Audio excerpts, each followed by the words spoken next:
बच्चे last video तक हमने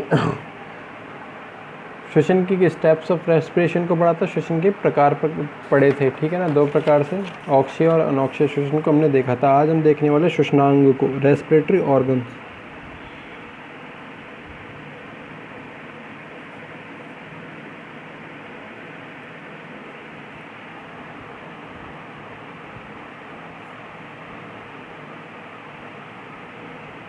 ओके, रेस्पिरेटरी ऑर्गन्स को देखते हैं, ठीक है। सबसे पहले हम लोग बात करते हैं किसकी, प्रोटोजोअन की। सबसे पहले किसकी बात करें हम, प्रोटोजोअन की यदि बात की जाए तो प्रोटोजोअन हो जाए, फिर उसके बाद में आता है पॉरीफेरा, स्पंज या सीलेंट्रेट्स, ठीक है ना, और हेलमिन्स आते हैं, ठीक है ना। ये क्या होता है, लोअर वर्टिब्रेट, इन्हें लोअर इन्वर्टिब्रेट्स बोला जाता है, ठीक है ना। इन्हें क्या बोला जाता है, लोअर इन्वर्टिब्रेट्स बोला जाता है। इनमें जितना भी श्वसन की क्रिया होती है किसकी सहायता से होती है, विसरण विधि की सहायता से होती है। मतलब वाटर के अंदर क्या पाया जाता है, ऑक्सीजन पाया जाएगा, CO2 इनकी बॉडी के अंदर बनेगा, तो वहाँ से सांद्रता के अकॉर्डिंग क्या होता रहेगा, ये आपस में विसरित होते रहेंगे एक माध्यम से दूसरे माध्यम में। तो इसको इस प्रकार से ले सकते हैं, प्रोटोजोआ, पॉरीफेरा, सीलेंट्रेटा, सीलेंट्रेटा,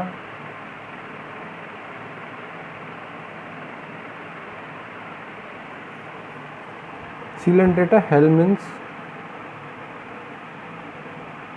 में श्वसन की क्रिया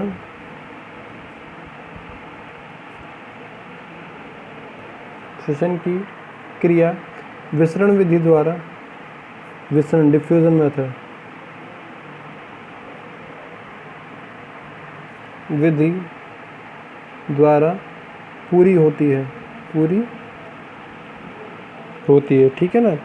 अब बात की जाए यदि कुछ हायर कॉर्डेट्स की, हायर नॉन कॉर्डेट्स की हम लोग बात करें तो उनमें क्या पाए जाएंगे, श्वसन अंग के रूप में क्लोम्स पाए जाए या फेफड़े पाए जाए, ट्रैकिया पाया जाएगा। क्या पाया जाएगा, ट्रैकिया या बुकलंग्स। इंसेक्ट की अगर बात की जाती है, आर्थ्रोपोडा में हम लोग पढ़ते हैं, इंसेक्ट्स में क्या पाए जाते हैं, ट्रैकियास पाए जाते हैं, और साथ ही साथ बुकलंग पाए जाते हैं, ठीक है ना। आर्थ्रोपोडा में श्वसन बुकलंग्स व ट्रैकिया की सहायता से होता है, ठीक है ना। उसके बाद में आ जाते हैं ऐसा कोई भी जीव जो कि क्या होगा, वाटर में रहेगा मोस्टली। जैसे कि हम लोग पढ़ते हैं मोलस्का वगैरह पढ़ लेते हैं, हम एकाइनोडर्मेटा पढ़ लेते हैं, कहाँ रहते हैं, पानी के अंदर, एक्वेटिक एनिमल्स होते हैं। तो इनमें क्या पाए जाएंगे,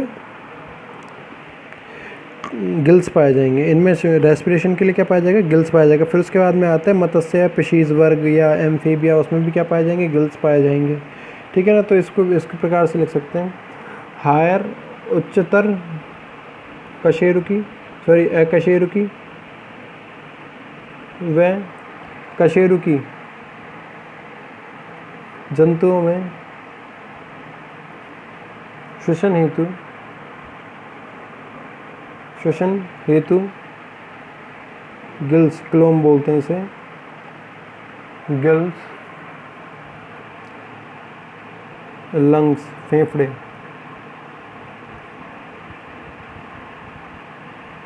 पाए जाते हैं। क्या पाए जाएंगे, गिल्स या फुफ्फुस या फेफड़े पाए जाएंगे, ठीक है ना। तो ये हो जाती है कुछ।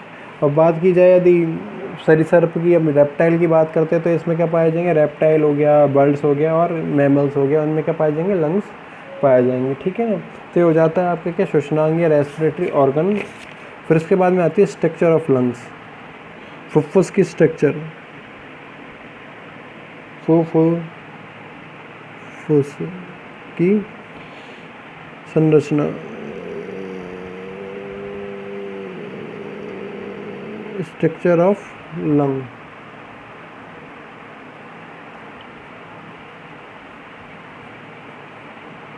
Okay, structure of lungs, okay. तो यदि देखा जाए तो कुछ इस प्रकार से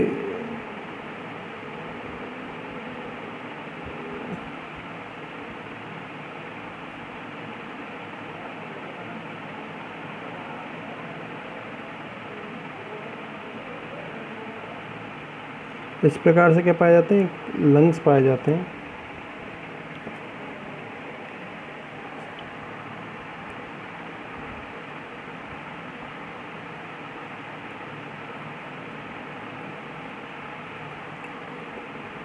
ऊपर की ओर क्या आता है, लैरिंग्स होता है, ठीक है ना।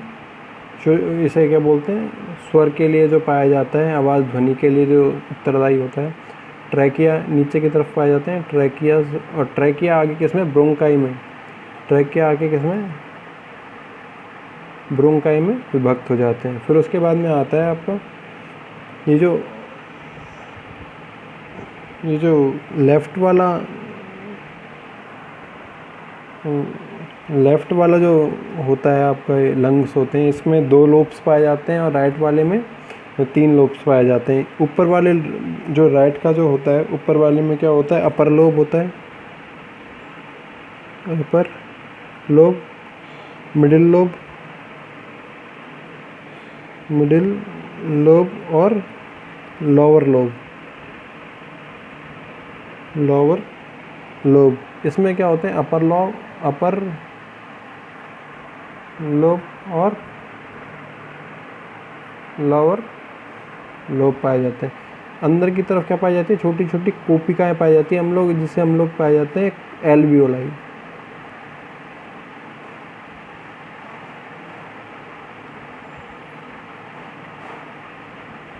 जिसे क्या बोला जाता है,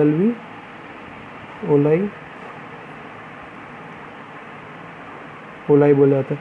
इसके ऊपर एक झिल्ली पाई जाती है, इसे हम लोग बोलते हैं प्लूरल मेम्ब्रेन। इसे हम लोग के द्वारा बोला जाता है pleural membrane. Okay, pleural membrane, ठीक है ना। अब प्लूरल मेम्ब्रेन और ये जो लंग्स होता है, प्लूरल मेम्ब्रेन और ये जो लंग्स की स्ट्रक्चर है, इसके बीच में एक फ्लूइड पाया जाता है, इसे हम लोग बोलते हैं प्लूरल फ्लूइड। क्या बोलते हैं, प्लूरल फ्लूइड, ठीक है ना। जितने भी कोई भी इन्फेंट होता है, उसमें यदि निमोनिया होता है, तो ये प्लूरल फ्लूइड क्या हो जाता है, इसके स्थान पे क्या होने लग जाता है, पानी भरने लग जाता है। इससे क्या होता है, लंग्स फैलता है और सिकुड़ने में इसको परेशानी आती है, और जो भी नवजात होता है, इन्फेंट्स होते हैं, उनको सांस लेने में दिक्कतें, श्वसन संबंधी दिक्कतें आती है। इसी को हम लोग क्या बोलते हैं, निमोनिया बोलते हैं। तो अभी हम पढ़ रहे हैं फुफ्फुस की संरचना। इसमें श्वसन के साथ साथ ध्वनि के लिए एक अंग उत्तरदायी होता है, एक संरचना पाई जाती है, इसे हम लोग बोलते हैं लैरिंग्स, जिसे हम लोग के द्वारा बोला जाता है लैरिंग्स, ठीक है ना। उसके नीचे पाए जाते हैं ट्रैकिया आगे अपने छोटे छोटे भागों में ब्रोंकाई में, या ब्रोंक्यूल बोल सकते थे इन्हें, ठीक है ना। क्या बोल सकते हैं, ब्रोंक्यूल बोल सकते हैं।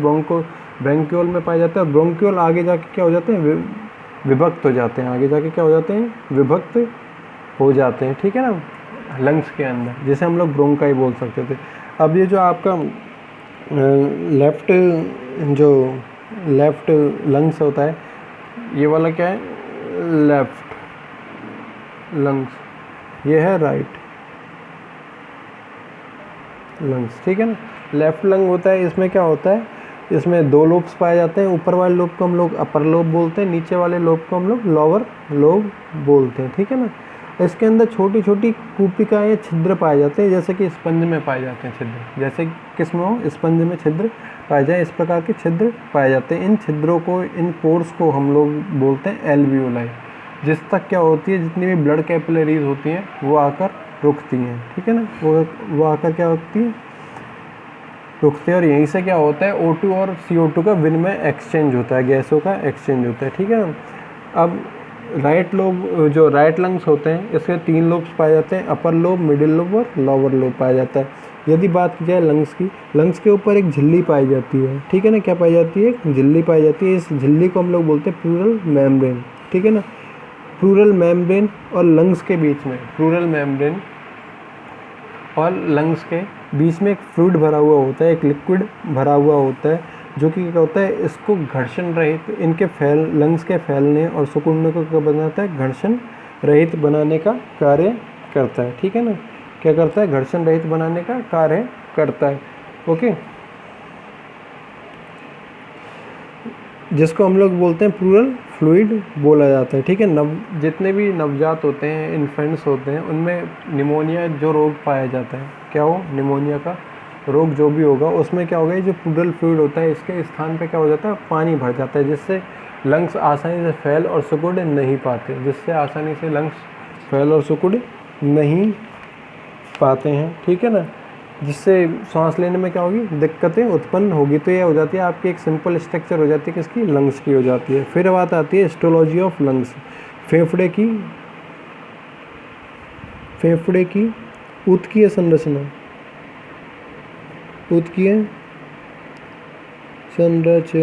Okay. Histology of lungs, okay, histology of lungs, इसको हमने देख ही लिया, क्या होगा, प्लूरल फ्लूइड वगैरह पाए जाएंगे इसमें, ठीक है। कि पहले इस जो लंग्स होते हैं क्या होते हैं, स्पॉन्ज स्ट्रक्चर होते हैं, इसको फेफड़े स्पंजी संरचना होते हैं। इनमें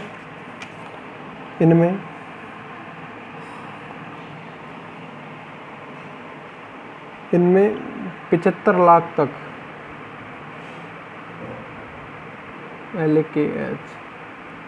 कूपिकाएं, जिन्हें हमने क्या बोला है, एल्वियोलाई बोला है, एल्वियोलाई पाई जाती हैं। इनमें क्या होता है, 75 लाख तक, दोनों फेफड़े की यदि बात की जाए तो 75 लाख तक क्या होता है, छेद या पोर्स पाए जाते हैं, जिन्हें हमने बोला है एल्वियोलाई पाई जाती है। तथा प्रत्येक एल्वियोलाई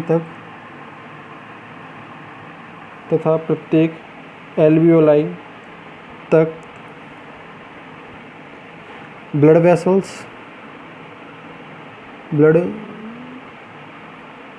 वेसल्स व कैपिलरीज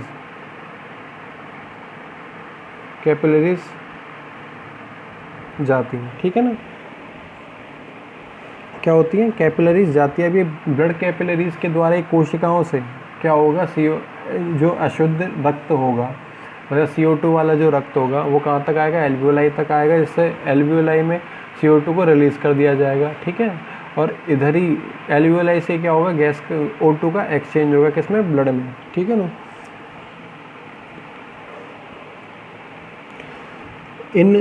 या कह सकते हैं एल्वियोलाई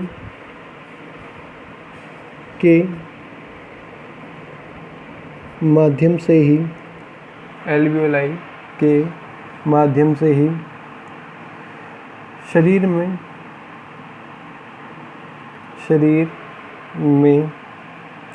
गैसों का विनिमय, ओके, गैसियस एक्सचेंज पाया जाता है, ठीक है ना। क्या होगा, गैसियस एक्सचेंज इनमें किसकी सहायता से होगा, एल्वियोलाई की सहायता से पाया जाएगा, जहाँ O2 तथा CO2 का विनिमय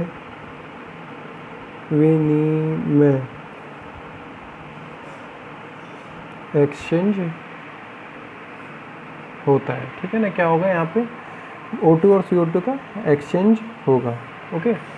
तो अभी हमने क्या क्या देखा है, एक तो श्वसनांग देखें, जो कि हमने देखा कि किस किस जीव में किस किस प्रकार के श्वसन के लिए श्वसन से संबंधित अंग पाए जाएंगे, क्या पाए जाएंगे, अंग पाए जाएंगे, ठीक है।